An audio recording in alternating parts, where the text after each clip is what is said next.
Cape Canaveral, Florida. Man in space. In the nose capsule atop the giant booster is a man on the threshold of a new challenge, waiting for the blast-off that will send him in an orbital flight through space. The blast-off is still planned for 7:15 a.m. Houston Standard Time. We're going to have another report. He is not alone. He is all of us in our relentless search for knowledge in the unknown of space. We wait and we watch.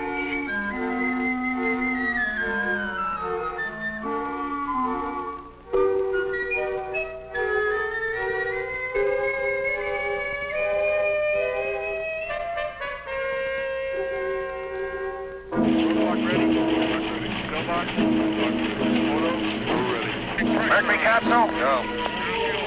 All pre-start final lights are correct. The ready light is on. Eject Mercury umbilical. Oil evacuate. Mercury umbilical is clear. All reporters in the Range operation. Cleared along. Vernier D'Souza. We're going to Mercury control. Control the path is 10, 9, 8, 7, 6, 5, 4, 3, 2, 1, 0.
The towers of Canaveral give Florida a unique place in the history of man.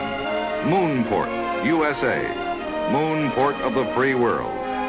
From here, man of the Western world will depart on his greatest adventure, a trip to the moon. This cape on Florida's Atlantic coast is so well suited for its role in the space age, it is almost as though it had been destined through the centuries just for this moment in history. It juts out into the ocean like a gigantic launching pad, surrounded by water. It is isolated and secure, yet the spectacular firings can be watched from safe distances. Free and open to Floridians, their millions of visitors, and the whole world.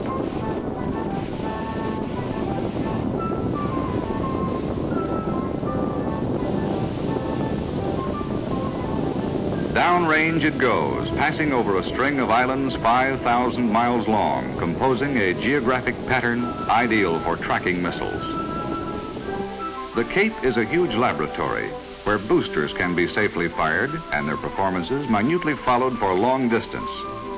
This laboratory, officially the Air Force Missile Test Center, is run by the Air Force in support of the Army, the Navy, and the National Aeronautics and Space Administration. The complicated birds are carefully checked and prepared for flight. Each of the intricate systems is checked out, all systems A-OK.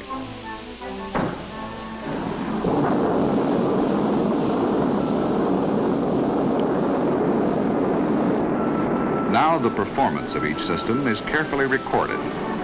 Extraordinary cameras catch the action on film. Radar watches with electronic eyes. Telemetry, a method by which small sensors in the space vehicle send back weak signals to electronic ears, passes detailed information to the recorders. The data is processed for evaluation by scientists and technicians.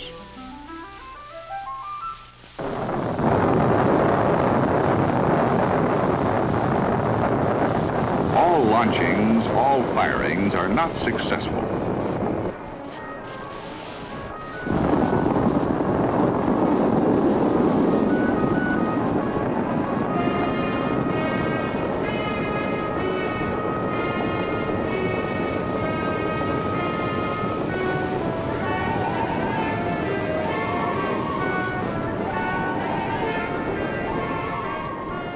However, the collection of data during malfunction is even more valuable. Each launch yields knowledge. None is just a multi-million-dollar failure. Actually, what goes up, the boosters and missiles, are but a small portion of the expenditure. It takes people to make all systems go, and people mean salaries and buying power.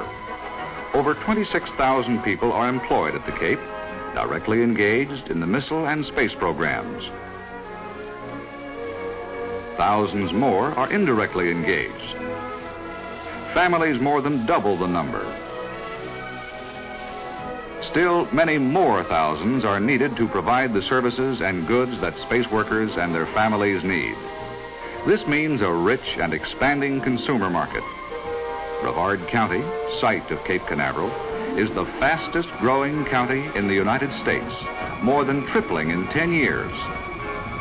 But the Cape area is more than missiles and the space program. It is still a delightful place to live or to vacation. The space birds are just an added attraction.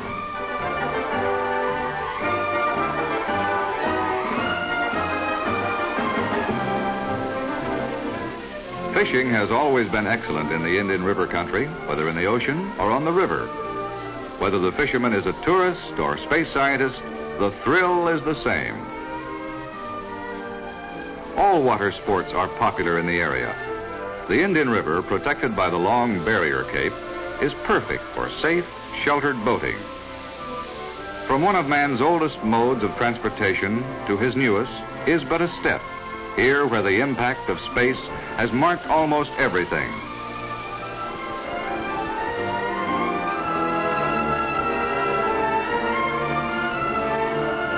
New buildings in every category, such as hospitals, schools, like Satellite High School, churches of many denominations have been built by growing congregations in the very shadow of space-age installations.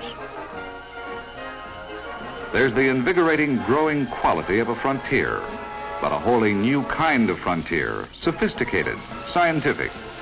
Its people are young, vigorous, and well-educated. In fact, the greatest concentration of doctoral degrees in the country is found at the Cape.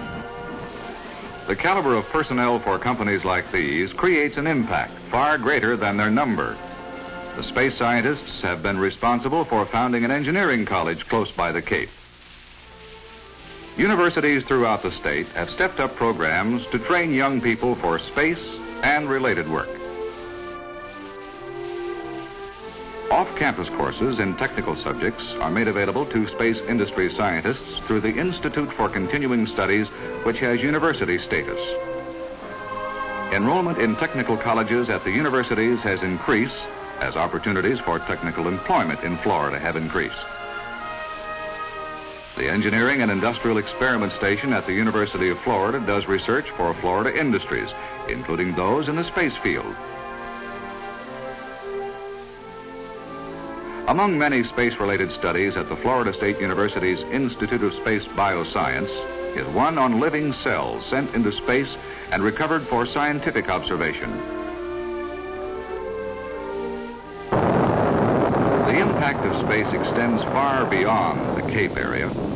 It has been felt throughout Florida. Pratt Whitney, near West Palm Beach, is a major facility. Nearby is the free world's largest liquid hydrogen plant, built and operated by Air Products and Chemicals for the Air Force.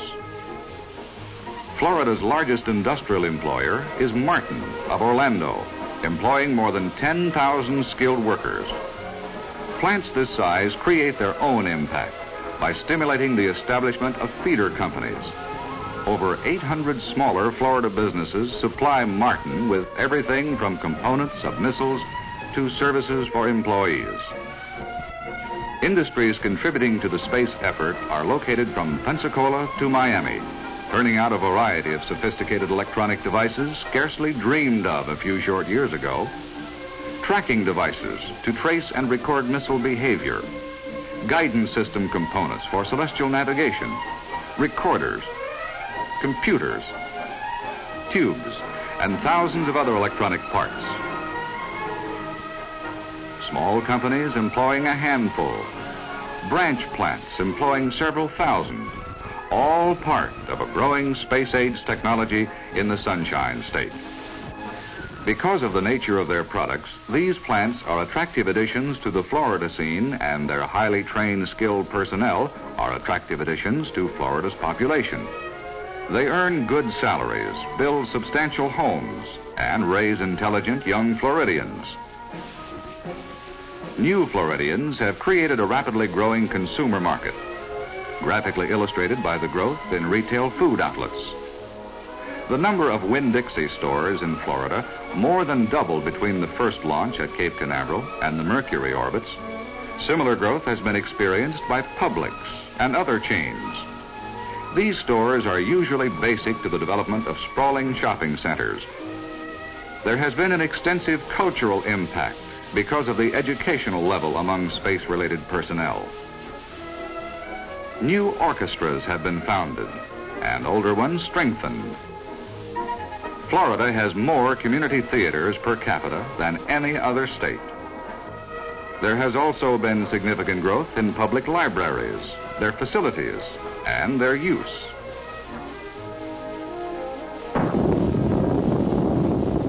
Although Cape Canaveral and the Atlantic Missile Test Range make most of the headlines, it is not the only missile test range in Florida. The Air Proving Ground Center at Eglin Air Force Base in the Florida Panhandle operates the Eglin Gulf Test Range that includes tracking stations along the length of the Florida Gulf Coast. Tactical missile systems such as the Beaumark are tested at the operational level. At the western tip of the Florida Panhandle is the Annapolis of the Air Pensacola Naval Air Station and the Space-Related School of Aviation Medicine. Unusual equipment at the Disorientation Center causes the fledgling astronauts to experience the stresses, strains, and disturbed equilibria of space travel, known as vertigo. The school's work in space programs began long ago. Baker, the astro monkey that journeyed to the edge of space, was trained and still lives in the school's animal laboratory. Impressive as it is, the impact of space on Florida is actually just beginning. The expansions of Cape facilities to accommodate new programs will require 7 times as much land for the Missile Test Center. And on the land will be built facilities of such tremendous size and complexity as to stagger the imagination. Sections of the advanced Saturn will be brought to the Cape on huge barges and then assembled erect in a building over 500 feet high on special mobile gantries. Then doors as tall as a 45-story building will open and the assembled boosters will move to the launching sites. Advanced Saturn and other programs will require additional thousands of workers, first to build and then to operate the facilities. New industrial plants will rise to furnish the boosters, the components, the goods, and the services, swelling jobs related to space probes by many more thousands. All these people working toward that historic day, soon, before the end of this decade, when a giant booster generating millions of pounds of thrust will thunder from Florida's coast, carrying the banner of the United States and the hopes of free peoples everywhere to the moon and beyond.